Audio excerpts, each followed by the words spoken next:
Hey guys, how's it going? Hope you're doing well. My name is Crown, and today I'm going to read you some very interesting stories that I hope that you're gonna love. And now, without further ado, let's go!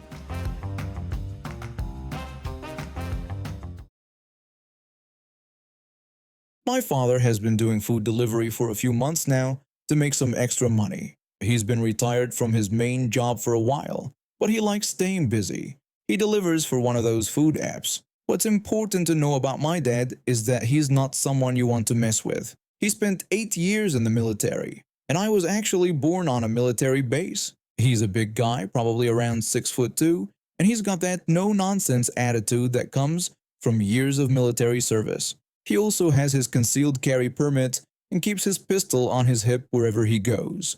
So last Friday evening, my dad gets an order from this chain restaurant.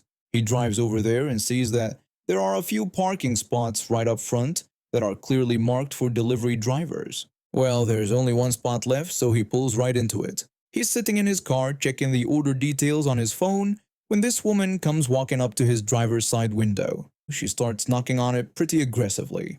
My dad rolls down the window to see what she wants. The woman immediately claimed that he had taken her parking spot.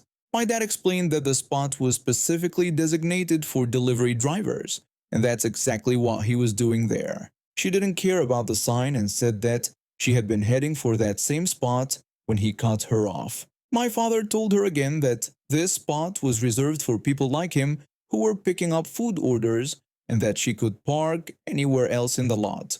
But she wasn't having it. She complained that she'd been driving around for 10 minutes looking for a spot and demanded that he move his car immediately. My dad refused to move, explaining that he was doing his job and parked exactly where he was supposed to be. This back and forth continued for maybe a minute. My dad was trying to stay calm, but you could tell this lady was getting more and more worked up. She was raising her voice, waving her hands around, making a whole scene. Then, out of nowhere, she reached through his open window and smacked him right across the face. My dad is ex-military. He's dealt with way worse than some angry woman in a parking lot, but he's also not going to let someone put their hands on him. When she hit him, he reached for his pistol on his hip and pulled it out. He pointed it right at her, keeping the safety on, and told her that she needed to back away from his car and not touch him again.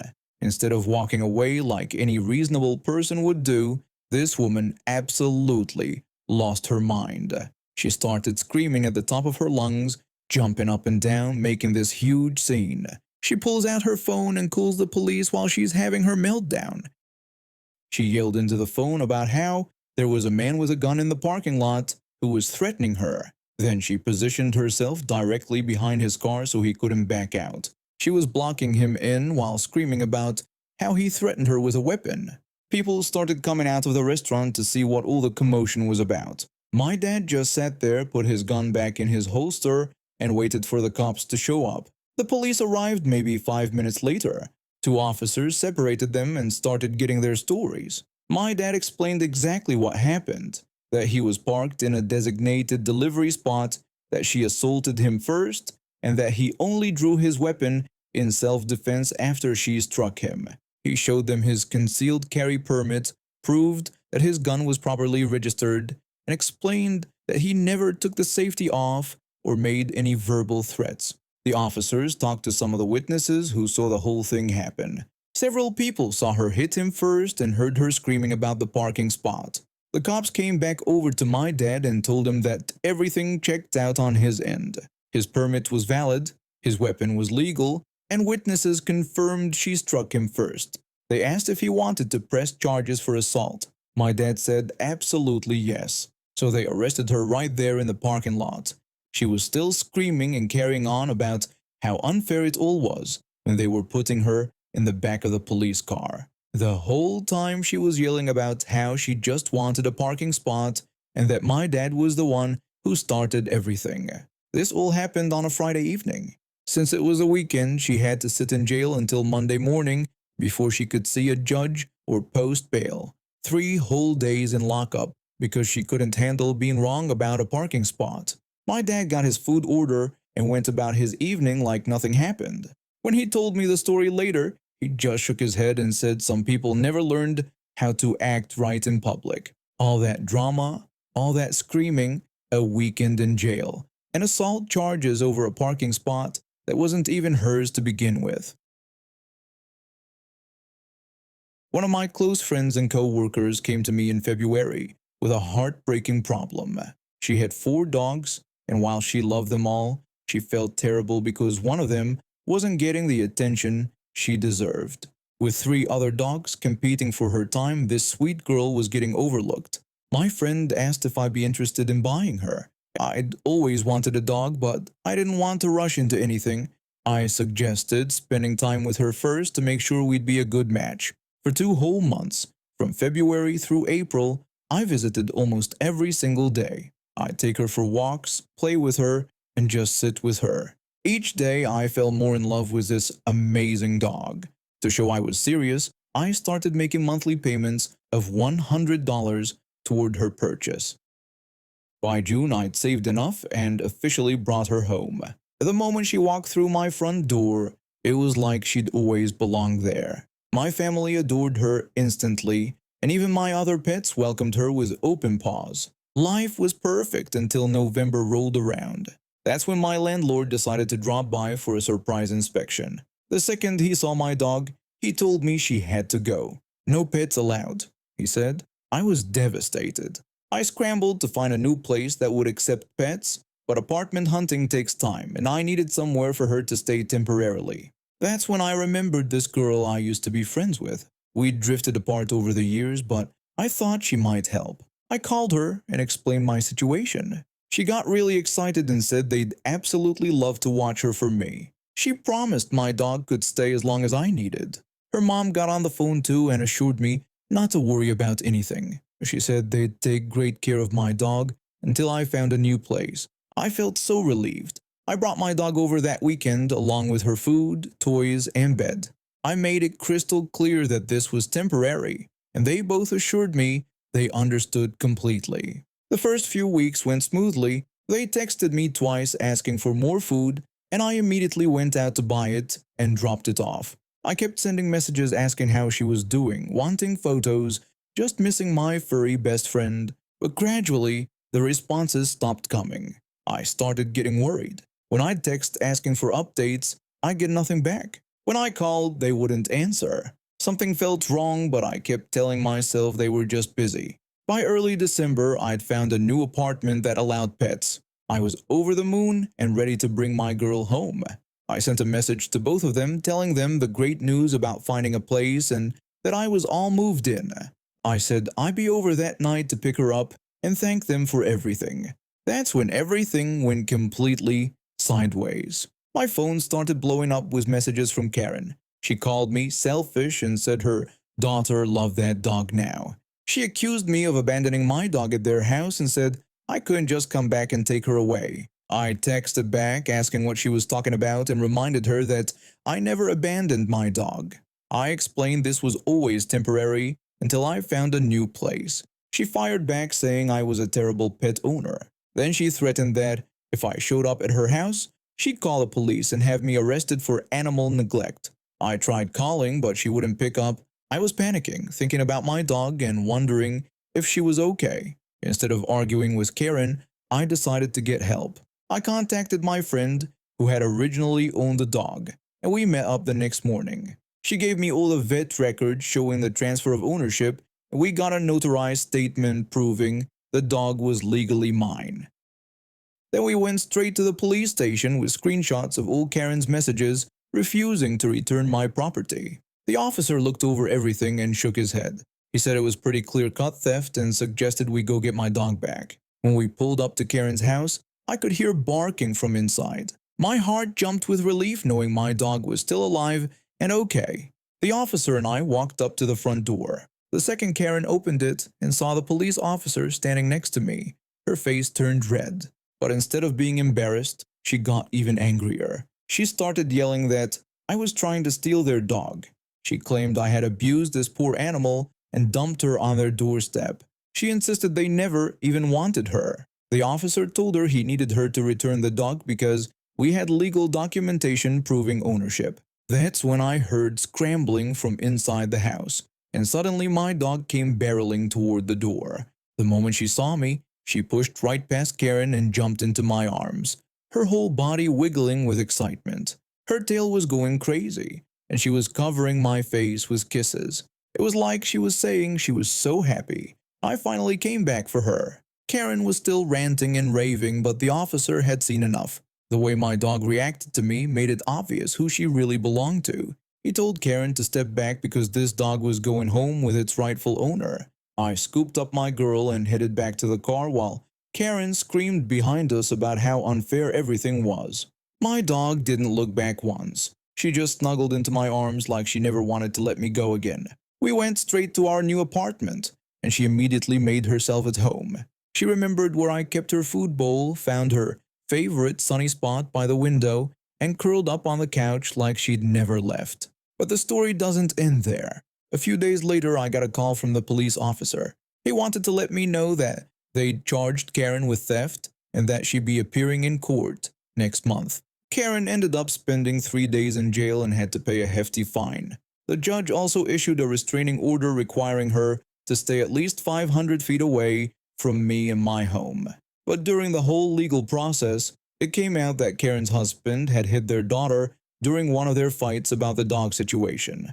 So Karen also got charged with child endangerment. It's been several months now, and my dog is thriving in our new place. She's got a big backyard to run around in, and she's never been happier. My grandfather was born in 1920 in Germany. When he turned 18, the government expected every young man to do his duty. He managed to avoid it because he worked construction for a company with government contracts. The boss there basically owned his workers since staying meant not getting shipped off to invade France. The pay was terrible and the conditions were worse. So when that second draft letter came 6 months later, Grandpa decided military service might be better than being treated like a slave. He got assigned to what they call the second line, basically the guys who came in after the real fighting was done to fix whatever got blown up. Communication lines, supply routes, that sort of thing. This happened when we were stationed at this fancy villa in southern France that we had borrowed from some wealthy local. The place was nice enough, and our job was to patrol the grounds and keep everything secure. Pretty easy work, honestly. Officially, nobody was supposed to leave their post for any reason, especially not to go drinking in the nearby village. But the officers had figured out there was a small back gate that led straight into town, and they used it regularly to sneak out for drinks. Everyone knew about it, the regular soldiers, but nobody was stupid enough to say anything. Cross an officer and you'd get beaten senseless or worse. The main problem was this one captain who absolutely hated my grandfather for reasons nobody could figure out. Let's call him the jerk captain because that's exactly what he was. This guy went out of his way to make life difficult, always looking for excuses to write people up or hand out extra duties. About an hour before my grandfather was supposed to start his guard shift, he spotted the jerk captain heading toward that back gate, obviously planning another unauthorized trip to the village. That's when the plan started forming in his head. My grandfather made his regular rounds first, then found his patrol buddy and convinced him to help with what he had in mind. He told his partner that he needed him to hide behind the hedge near the back gate and wait for the captain to come back. The patrol buddy asked what he was planning and why they needed to do this. My grandfather just told him to trust him and that they were going to catch someone breaking protocol. The patrol buddy wasn't thrilled about it, but my grandfather was older and had seniority, so he went along with it. They waited behind that hedge for what felt like hours. The patrol buddy kept getting nervous about being away from their regular route and suggested they should get back to patrolling before someone noticed they were missing. My grandfather kept telling him to wait just a little longer and that it would be worth it. The patrol buddy worried about what would happen if they got caught, but my grandfather assured him they wouldn't and told him to just follow his lead when the time came. About 20 minutes before their shift was supposed to end, they finally heard the back gate creaking open. My grandfather immediately jumped into action. When the gate swung open and the half-drunk captain stumbled through, my grandfather leaped out from behind the hedge and shouted the required challenge. Before the captain could even process what was happening, my grandfather fired a warning shot into the air and kept his weapon pointed at the stunned officer. The patrol buddy, realizing what was going down, immediately followed protocol and started coordinating with the other soldiers who came running toward the sound of gunfire. The patrol buddy searched the captain for identification and weapons, then they escorted him under armed guard to the chief's office, exactly as regulations required when apprehending an intruder. When they arrived at the chief's office, both my grandfather and the captain were asked to explain what had happened. My grandfather got to speak first and told the chief that while he was conducting his patrol duty, he had heard someone approaching the grounds through a small gate in the back. He explained that following protocol, he had made himself visible, shouted the required challenge twice, and when he received no response, fired a warning shot to apprehend the suspected intruder. The chief realized immediately that my grandfather had followed every regulation perfectly. Punishing him would require an official explanation of what the captain was doing at that back gate in the first place, which would expose their whole operation. The chief dismissed my grandfather and told him to return to his patrol duties and take the others with him. When the door closed behind them, they could hear the chief absolutely losing it on the captain. The chief was yelling about how the captain was an idiot and that now all the soldiers knew about their route to the village. He demanded to know if the captain had any idea how much he had screwed them over. The captain was sober enough by then to take the verbal beating without arguing back. After all, the alternative would have been a court-martial for desertion, which was a much worse fate. My grandfather walked away from that office with a huge grin on his face and promises of free drinks from his fellow soldiers who had heard the whole thing. The captain, on the other hand, found himself completely unwelcome at any card games among the officers for the rest of their time at that station. The chief couldn't do anything about it without admitting that officers had been breaking regulations all along. My grandfather had played it perfectly, used their own rules against them, and made sure the jerk captain got exactly what he deserved for thinking he was above military protocol. And now we have reached the end of today's stories. Thank you for watching, and see you next time.